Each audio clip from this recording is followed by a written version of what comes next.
پچھلے سال بلکہ اسی سال کے شروع میں گندم کے حوالے سے شدید بحران پیدا کیا اس حکومت نے، ریٹ طے کیا اور اس کے بعد دھوکہ دیا کسانوں کو،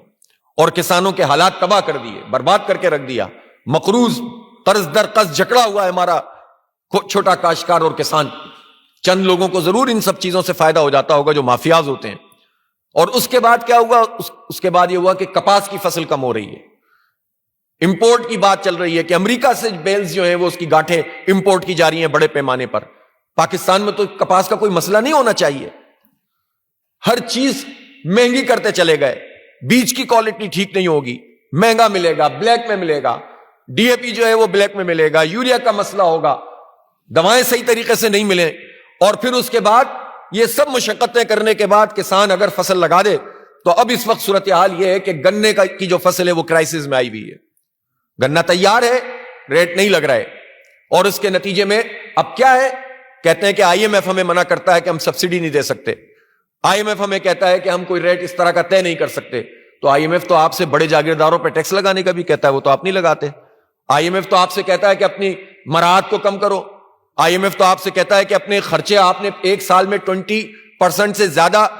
اپنے انتظامی اخراجات بڑھا لیے حکومت نے، اس کو کم کرو، وہ تو آپ کم نہیں کرتے۔ چھوٹی گاڑیوں میں آپ آ نہیں سکتے، فری بجلی اپنی ختم کر نہیں سکتے، فری پیٹرول اپنا ختم کر نہیں سکتے، لیکن سارا زور آپ کا کسانوں کے اوپر چلتا ہے، اور اس وقت بھی کسانوں کو پراپر ریٹ نہیں مل رہا، اور جب یہ شدید بحران پیدا ہوگا، فصل کھڑی رہے گی، اور پھر یہ اونے پونے کسانوں سے خرید کے انہیں مزید اپنی گرفت میں لے لیں گے۔ پاکستان ایک زرعی ملک ہے،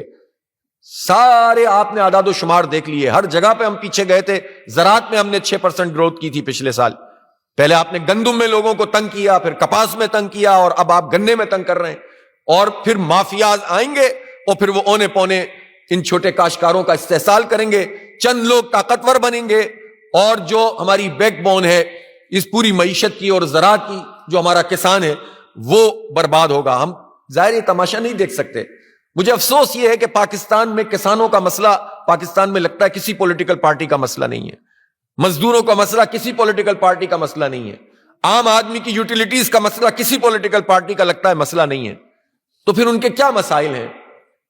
چلیں، نہ یہ لوکل مسئلے ان کے مسئلے ہیں، نہ فلسطین اور کشمیر کسی کا مسئلہ ہے، تو پھر ان کے پرابلمز کیا ہیں ان پولیٹیکل پارٹیز کی؟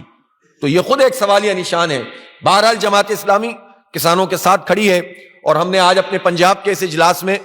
یہ طے کیا ہے کہ انشاءاللہ ہم بڑے پیمانے پر کسان مارچ کریں گے، کسانوں کو ریپریزنٹ کریں گے، ان کا حق دلوانے کی اس تحریک میں اپنا کردار ادا کریں گے، اور انشاءاللہ جماعت اسلامی سب کی ترجمانی کرے گی۔ لہٰذا ہم ان کی ترجمانی کریں گے، یہ کسان مارچ ہمارے ہوں گے انشاءاللہ۔ پہلے ہم جو بہت بڑے بڑے ہب ہیں زراعت کے، منڈی بہاؤدین ہے، ادھر ہم جنوبی پنجاب کی طرف یہ پورا جو وہاڑی میں ہم کریں گے، چاروں طرف سے انشاءاللہ کسان آئیں گے، اور جنگ میں ہم کریں گے، اس کے چاروں طرف کا جتنا جو ہمارا زرعی ایریا ہے ان کے لوگ آئیں گے، اور پھر بالآخر اپنا لاہور میں ہم ایک بہت بڑا کسانوں کا جو ہے وہ احتجاج کریں گے۔ اور ہم یہ چاہتے ہیں، ہمیں کوئی شوق نہیں ہے اس طرح سے، ہم یہ چاہتے ہیں کہ مسئلہ حل ہونا چاہیے اور لوگوں کو ریلیف ملنا چاہیے۔